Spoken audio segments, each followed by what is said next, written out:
여러분, 절망의 끝에서 단 하나의 댓글로 인생이 완전히 뒤바뀐다면 믿으시겠어요? 유럽 최하위권 최저임금으로 하루 12시간 야간 청소를 하며 8살 딸과 함께 빈곤선 아래에서 버티던 헝가리 싱글맘이 있었습니다. 세후 470유로, 한국 돈으로 겨우 67만 원으로 한 달을 버텨야 했죠. 매일 밤 화장실 청소를 하며 울던 그녀가 우연히 한국 영상에 남긴 댓글 하나. 그 댓글이 그녀를 지옥 같은 현실에서 구해냈습니다. 불과 6개월 만에 한국에서 외국인 최초로 회사 최우수상을 받고 연봉이 무려 3배나 올랐어요. 하지만 그 과정은 순탄치 않았습니다. 한국 동료들의 차가운 시선, 언어의 벽, 그리고 결정적인 실수로 인한 좌절까지. 도대체 그녀는 어떻게 이 모든 역경을 뛰어넘었을까요? 헝가리 실업률 4.3%의 절망적인 현실에서 한국 실업률 2.9%의 기회의 땅으로. 지금부터 여러분의 상상을 뛰어넘는 충격적인 이야기를 들려드리겠습니다. 그 전에 잠깐만요. 1초면 누를 수 있는 좋아요와 구독 버튼 눌러주시면 영상 제작에 큰 힘이 됩니다. 본 영상은 개인정보 보호를 위해 스토리를 재구성한 이야기입니다. 그럼 이제 시작하겠습니다. 부다페스트 외곽 곰팡이가 핀 낡은 아파트 단지에서 저는 하루하루를 버텨내고 있었습니다. 제 이름은 에바, 35살이고 8살 딸 소피아와 함께 살고 있었죠. 매일 밤 12시간씩 오피스 빌딩 화장실 청소를 하며 받는 월급이 고작 800유로. 한국 돈으로 115만 원 정도였어요. 세금까지 떼고 나면 실제로 받는 건 470유로 정도. 헝가리 최저임금은 유럽 최하위권이고 물가는 계속 오르고 있었습니다. 실업률도 4.3%로 낮지 않죠. 한국 최저임금이 209만 원인 걸 생각하면 정말 차이가 크죠. 다른 일을 찾기도 쉽지 않았습니다. 그런데 정말 절망적이었던 건 미래에 대한 희망이 전혀 보이지 않는다는 거였어요. 주변을 둘러봐도 저보다 나은 사람이 없었거든요. 다들 최저임금으로 근근히 버티며 살고 있었죠. 특히 겨울이 가장 힘들었어요. 난방비를 아끼려고 집에서도 패딩을 입고 지냈어요. 소피아가 감기에 걸려도 병원비가 부담돼서 약국에서 파는 감기약으로 버텼죠. 어느 날은 소피아가 학교에서 돌아와서 울면서 말했어요. 엄마, 친구들이 우리 집에 놀러 오고 싶다는데. 우리 집은 너무 좁고 냄새도 나잖아. 그 말을 들은 순간 정말 가슴이 무너지는 것 같았어요. 8살 아이가 이런 말을 해야 하는 현실이 너무 참혹했거든요. 가장 힘들었던 건 딸 앞에서 무너지는 제 모습이었어요. 어느 날 밤일을 마치고 집에 오는데 소피아가 친구들과 놀다가 울면서 뛰어왔어요. 엄마, 친구들이 우리 집이 냄새난다고 놀려요. 그리고 엄마는 왜 맨날 밤에만 집에 있어? 그 순간 정말 가슴이 찢어지는 것 같았어요. 아이에게 해줄 수 있는 게 아무것도 없었거든요. 겨울철 난방비도 아껴야 했고 소피아가 친구들과 놀러 가고 싶다고 해도 돈이 없어서 못 보내줬어요. 더 절망적인 건 미래에 대한 희망이 전혀 보이지 않는다는 것이었어요. 헝가리에서는 아무리 열심히 일해도 가난에서 벗어날 수 없었죠. 주변 사람들도 마찬가지였어요. 다들 하루하루 버티며 살고 있었습니다. 소피아가 제게 물어보곤 했어요. 엄마는 왜 밤마다 그렇게 오래 일해? 소피아야, 엄마가 더 벌어야 너 학교도 다니고 할머니 약도 살 수 있단다. 할머니는 당뇨병으로 매달 약값만 100유로씩 들어갔어요. 소피아 학용품 사주고 최소한의 생활비 쓰고 나면 정말 남는 게 없었죠. 가끔 소피아가 햄버거 먹고 싶다고 하면 마음이 너무 아팠어요. 그런 작은 소원도 들어줄 수 없었거든요. 매일 밤일을 마치고 집에 오면 너무 지쳐서 딸과 제대로 시간을 보내지도 못했어요. 그렇게 벌어도 집세 내고 생활비 쓰고 나면 남는 게 없었죠. 어느 날 밤은 정말 극한 상황이었어요. 화장실 청소를 하다가 무릎이 너무 아픈 거예요. 몇 시간째 쪼그려 앉아서 변기를 닦고 있었는데 갑자기 눈물이 쏟아졌어요. 내가 왜 이렇게 살고 있을까? 이게 내 인생의 전부일까? 그날 밤도 지친 몸으로 침대에 누워 휴대폰을 보고 있었습니다. 헝가리 현실이 너무 답답해서 다른 나라 영상들을 보곤 했거든요. 그때 우연히 한국 복지 스타트업 다큐멘터리를 보게 됐어요. 화면 속에는 깨끗하고 현대적인 시설에서 일하는 사람들이 나왔죠. 환한 미소를 짓고 있는 직원들을 보니 눈물이 났어요. 그들이 하는 일이 정말 의미 있어 보였거든요. 그때 생각했습니다. 나도 사람들에게 도움이 되는 일을 하고 싶다고. 하지만 여기서는 기회가 없었어요. 절망적인 마음으로 댓글을 달았죠. 저도 사람들에게 도움이 되는 일을 하고 싶어요. 여기는 기회가 없어요. 그때만 해도 이 댓글이 제 인생을 바꿀 줄은 꿈에도 몰랐어요. 그냥 답답한 마음을 토로한 것뿐이었거든요. 다음 날 아침 믿을 수 없는 일이 일어났습니다. 직접 메시지가 온 거예요. 저희는 한국에서 복지 스타트업을 운영하고 있습니다. 해외 연수 프로그램에 참여해 보시겠어요? 메시지를 보낸 사람은 한지훈이라는 40대 남성이었어요. 한국에서 복지회사를 운영하고 있다고 했죠. 소피아에게 물어봤어요. 엄마, 거기 가면 우리가 행복해질 수 있어? 밤새 고민했지만 결심했습니다. 한국은 기회가 있는 나라니까요. 한국에 처음 도착했을 때 정말 충격이었어요. 인천공항부터가 완전히 다른 세상 같았죠. 부다페스트 공항과는 비교할 수 없을 정도로 크고 현대적이었어요. 서울 시내에 들어서니 더 놀랐어요. 밤인데도 이렇게 밝고 활기찬 도시는 처음 봤거든요. 부다페스트와는 완전히 달랐습니다. 네온사인들이 번쩍이고 늦은 시간에도 사람들이 활발하게 돌아다니는 모습이 신기했어요. 한지훈 대표님이 알려주신 사실에 더 놀랐어요. 한국 최저임금이 월 209만 원이라고 하더라고요. 헝가리 새우 67만 원과 비교하면 3배 이상 차이였죠. 실업률도 2.9%로 헝가리보다 훨씬 낮았어요. 서울은 정말 다르네요. 월급도 3배 이상이고 시스템도 첨단이에요. 하지만 첫 출근 날은 정말 지옥이었어요. 언어 장벽부터 문제였죠. 한국어 수업을 몇 번 들었지만 실제 업무에서는 완전히 달랐어요. 회사 동료들과 첫 인사를 할 때부터 어색했어요. 제가 안녕하세요라고 인사했는데 발음이 어색했나 봐요. 몇 명이 서로 눈짓을 주고받는 걸 봤거든요. 점심시간이 가장 힘들었어요. 다들 자연스럽게 그룹을 만들어 이야기하는데 저는 혼자 앉아서 밥을 먹어야 했어요. 가끔 대화에 끼려고 했지만 말이 안 통하니까 어색해하는 게 느껴졌죠. 실수를 연발했어요. 컴퓨터 시스템 사용법도 모르겠고 업무 프로세스도 헝가리와 달랐어요. 서류 하나 만드는데도 시간이 몇 배나 걸렸죠. 팀장인 박소연 씨가 차가운 표정으로 말했어요. 외국인이 이 일을 해낼 수 있을까요? 회사 차원에서 너무 무리한 결정이었던 것 같은데요. 그 말을 들은 순간 정말 바닥으로 떨어지는 기분이었어요. 한국까지 와서 이런 취급을 받아야 하나 싶었죠. 더 힘든 건 소피아가 한국 학교에 적응하지 못한다는 연락이었어요. 언어 문제로 친구들과 어울리지 못하고 수업도 따라가기 어렵다는 거였죠. 소피아가 울면서 전화했어요. 엄마, 나 헝가리로 돌아가고 싶어요.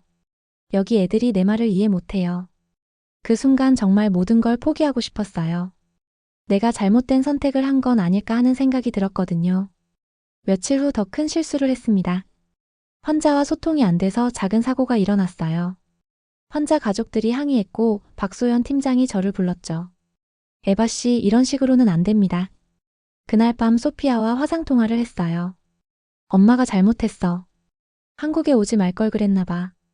아니야, 엄마, 여기선 잘할 수 있어. 딸의 말에 다시 힘을 얻었죠. 한지훈 대표님도 격려해 주셨어요. 에바 씨는 따뜻한 마음을 가진 분이에요. 한국에선 그게 통합니다. 그날부터 달라졌어요. 밤마다 한국어 공부를 하고 케어 기술도 익혔죠. 헝가리에서 배운 전통 허브요법과 한국의 첨단 재활기기를 결합해보자는 아이디어가 떠올랐어요. 며칠 후부터 환자분들이 제 케어에 미소를 보이기 시작했어요. 박소연 팀장의 태도도 변했죠. 당신 생각보다 훌륭하네요. 한 달 후 회사에서 아이디어 경진대회가 열린다는 공지가 나왔어요. 처음엔 참여할 생각이 없었어요. 아직 한국어도 서투르고 외국인인 제가 무슨 아이디어를 낼 수 있을까 싶었거든요. 하지만 한지훈 대표님이 격려해 주셨어요. 에바 씨, 한번 도전해 보세요. 다른 시각에서 보는 아이디어가 필요할 때가 있어요. 그래서 용기를 내서 참여하기로 했어요. 제가 구상한 헝가리 전통 허브요법과 한국 첨단 기술의 융합에 대한 발표를 준비했죠. 발표 준비하면서 정말 밤을 새웠어요. 한국어로 프레젠테이션을 만드는 게 이렇게 어려운 줄 몰랐거든요. 문법도 틀리고 발음도 어색했지만 계속 연습했어요. 발표 당일 정말 떨렸어요. 회사 임원들과 모든 직원들이 모인 대회의실에서 발표해야 했거든요. 손이 떨려서 마이크를 잡기도 힘들었어요. 안녕하세요. 저는 에바입니다. 서툰 한국어로 발표를 시작했어요. 처음엔 웅성거리는 소리가 들렸지만 점점 조용해졌죠. 헝가리에서는 이런 시스템이 없어요. 하지만 한국에서는 가능했어요. 저는 할머니께 배운 전통 허브요법을 한국의 최첨단 재활기기와 결합하면 더 좋은 효과를 낼 수 있다고 생각했어요. 제가 준비한 자료를 보여주며 설명했어요. 라벤더와 카모마일 등의 허브가 환자의 스트레스를 줄이고 여기에 한국의 음파 치료기와 결합하면 재활 효과가 2배로 늘어날 수 있다고 했죠. 실제로 환자분들께 적용해봤는데 만족도가 85%에서 95%로 올랐어요. 재활 기간도 평균 20% 단축됐습니다. 발표를 마쳤을 때 잠시 정적이 흘렀어요. 그러다가 1명, 2명씩 박수를 치기 시작했어요. 한 임원이 질문했어요. 흥미로운 아이디어네요. 이걸 실제로 시스템화하려면 어떻게 해야 할까요? 그때 제가 준비한 구체적인 실행 계획을 설명했어요. 허브 공급업체 선정부터 직원 교육, 환자 만족도 측정까지 다 준비해뒀거든요. 결과 발표 시간이 다가왔어요. 정말 심장이 터질 것 같았어요. 1등부터 5등까지 순서대로 발표하는데 제 이름이 안 나오더라고요. 역시 안 됐구나 생각하고 있는데 사회자가 말했어요. 그리고 이번 대회 최우수상은 외국인 최초로 에바 씨입니다. 그 순간 정말 귀를 의심했어요. 꿈인가 싶어서 옆 사람을 꼬집어 봤을 정도였죠. 박수 소리가 울렸고 저는 눈물을 흘렸어요. 무대에 올라가서 상을 받는데 화상으로 지켜보던 소피아가 환하게 웃으면서 손을 흔들고 있었어요. 그 순간 정말 모든 고생이 보상받는 기분이었죠. 박소연 팀장이 뒤에서 엄지손가락을 들어 보이며 웃고 있었어요. 처음 봤던 따뜻한 미소였죠. 그 후 모든 게 바뀌었어요. 정규직으로 전환됐고 연봉은 3배나 올랐습니다. 동료들이 소피아를 돌봐주기 시작했고 덕분에 딸도 한국 학교에 잘 적응했어요. 박소연 팀장이 제게 사과했어요. 처음에 미안했습니다. 당신이 옳았어요. 한국 문화도 체험했죠. 한복을 입고 김치를 만들어 보니 소피아가 너무 좋아했어요. 이제 정말 한국이 제2의 고향이 된 것 같았어요. 그런데 정말 놀라운 일이 더 기다리고 있었어요. 제가 한국에서 배운 시스템을 헝가리에도 전할 수 있게 된 거예요. 한국사회복지부와 헝가리 복지청이 공식 협약을 맺었고 제가 그 가교 역할을 맡게 됐죠. 한국 정부에서 헝가리에 한국형 케어센터를 설립하는 프로젝트가 시작됐어요. 그리고 그 센터장으로 저를 추천해 준 거예요. 에바 씨가 두 나라 문화를 모두 이해하고 있으니 이보다 적합한 사람은 없을 것 같습니다. 하지만 센터를 설립하는 과정이 쉽지만은 않았어요. 헝가리 정부의 승인을 받는 것부터 시작해서 현지 직원 교육, 시설 구축까지 정말 많은 일들이 있었죠. 특히 헝가리 의료진들을 설득하는 게 가장 어려웠어요. 처음엔 한국 시스템에 대해 회의적이었거든요. 에바, 정말 한국 방식이 우리보다 나은 거야? 우리도 나름대로 경험이 있는데. 그럴 때마다 저는 실제 데이터를 보여주며 설득했어요. 한국의 환자 만족도, 재활 성공률, 의료 시스템 효율성 등을 구체적으로 제시했죠. 6개월간의 준비 끝에 드디어 부다페스트에 한국형 케어센터가 문을 열었어요. 개장식에는 한국 대사님과 헝가리 보건부 장관님까지 참석하셨죠. 그날 제가 헝가리로 돌아갔을 때 사람들의 반응이 정말 놀라웠어요. 이전에 저와 함께 야간 청소를 했던 동료들이 믿을 수 없다는 표정으로 저를 바라봤어요. 에바, 정말 너야? 완전히 다른 사람이 된 것 같네. 맞아요. 저는 정말 완전히 다른 사람이 되어 있었어요. 헝가리를 떠날 때는 470유로로 근근히 버티던 싱글맘이었는데 이제는 두 나라를 오가며 중요한 프로젝트를 이끄는 리더가 되어 있었죠. 새로 만든 케어센터에서 헝가리 사람들에게 한국 시스템을 가르치는 일을 시작했어요. 처음엔 다들 반신반의했지만 실제 효과를 보고 나니 모두 놀라더라고요. 한 헝가리 직원이 말했어요. 에바, 이 시스템이 정말 효과적이네. 한국이 이렇게 앞서 있는 줄 몰랐어. 그때 정말 자랑스러웠어요. 한국에서 배운 걸 제 고향 사람들에게 전할 수 있어요. 더 놀라운 건 센터 운영 성과였어요. 개장 3개월 만에 환자 만족도가 90%를 넘어섰고 다른 병원들에서도 벤치마킹을 하러 오기 시작했어요. 헝가리 언론에서도 저를 주목하기 시작했어요. 한 신문사에서 인터뷰 요청이 왔을 때 정말 떨렸어요. 에바 씨, 한국에서 어떤 특별한 경험을 하셨나요? 한국은 정말 기회의 나라예요. 외국인이라고 차별하지 않고 실력과 열정으로 평가해주는 공정한 사회였어요. 무엇보다 아이디어가 있으면 실현할 수 있는 환경이 있어요. 그 인터뷰가 나간 후 정말 많은 헝가리 사람들이 한국에 관심을 가지기 시작했어요. 저에게 한국 취업에 대해 문의하는 사람들이 늘어났죠. 실제로 제 소개로 한국에 간 헝가리 친구들이 10명 정도 됩니다. 모두 각자의 분야에서 성공하고 있어요. IT, 의료, 교육, 마케팅 등 다양한 분야에서 활약하고 있죠. 소피아도 이제 한국어를 유창하게 해요. 가끔 저보다 더 잘하는 것 같아서 놀랄 때가 있죠. 헝가리에서 친구들에게 한국 문화를 소개해주는 작은 선생님이 되었어요. 엄마, 한국에 와서 정말 다행이야. 우리 인생이 완전히 바뀌었잖아. 딸의 이 말이 제게는 가장 큰 선물이에요. 그 어려운 결정을 내리길 잘했구나 싶었죠. 지금 저는 한 달의 절반은 한국에서 절반은 헝가리에서 보내요. 두 나라를 오가며 케어 시스템을 발전시키는 일을 하고 있어요. 한국에서 새로운 기술을 배우고 그걸 헝가리에 적용하는 거죠. 반대로 헝가리의 전통적인 치료법을 한국에 소개하기도 해요. 한지훈 대표님이 최근에 말씀하셨어요. 에바 씨가 두 나라 사이에 완벽한 다리 역할을 해주고 있어요. 정말 대단한 일을 하고 있습니다. 단순히 돈을 더 벌게 된 게 아니라 꿈을 이룰 수 있는 환경을 만난 거죠. 한국에서는 노력하면 정말 인정받을 수 있어요. 국적이나 출신이 아니라 실력과 열정으로 평가받는 나라예요. 지금 생각해보면 정말 기적 같은 일이었어요. 헝가리에서는 세후 470유로로 버티며 살았는데 한국에서는 209만 원의 최저임금과 함께 더 많은 기회를 얻었죠. 한국의 실업률이 2.9%로 낮다는 것도 큰 도움이 됐어요. 헝가리는 4.3%나 되니까 일자리 찾기가 얼마나 어려운지 알고 있었거든요. 무엇보다 한국 사람들의 따뜻한 마음이 저를 변화시켰어요. 처음엔 어려워했지만 결국 품어주셨죠. 헝가리도 복지가 필요하지만 한국처럼 정책과 경제가 뒷받침돼야 가능한 일이에요. 한국은 정말 기회의 나라였습니다. 한 번의 댓글로 시작된 이야기가 이렇게 큰 변화를 가져올 줄 누가 알았을까요? 지금 저는 헝가리와 한국을 오가며 두 나라의 복지 시스템을 연결하는 일을 하고 있어요. 소피아도 이제 한국어를 유창하게 해요. 가끔 저보다 더 잘하는 것 같아서 놀랄 때가 있죠.